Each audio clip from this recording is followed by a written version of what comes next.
খোয়াই পশ্চিম সিপাহীজলা জেলার বিভাগীয় অগ্নি নির্বাপন অফিসের উদ্যোগে অনুষ্ঠিত হয় রক্তদান শিবির। ফায়ার সার্ভিস সদর দপ্তরে অনুষ্ঠিত হয় এই রক্তদান শিবির উদ্বোধনী অনুষ্ঠানে উপস্থিত ছিলেন অগ্নি নির্বাপন দপ্তরের সচিব এল.টি. ডালনো, দপ্তরের অধিকর্তা উত্তম মণ্ডল, যুগ্ম অধিকর্তা Mithun Das Chowdhury, divisional fire officer Mohan Debbarma সহ অন্যান্যরা। অতিথিরা রক্তদান শিবির ঘুরে দেখেন এবং রক্তদাতাদের উৎসাহ প্রদান করেন।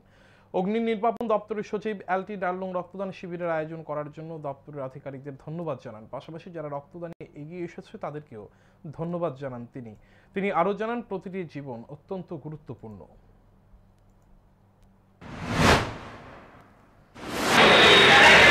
ডিপার্টমেন্টাল যে অর্গানাইজ করেছে রিলেশন ক্যাম্প, তার জন্য আমার দপ্তর ইনচার্জ বা হেডদেরকে আমার বিশেষ কৃতজ্ঞতা জানাই এবং বিশেষগতভাবে যারা ভলান্টারিলি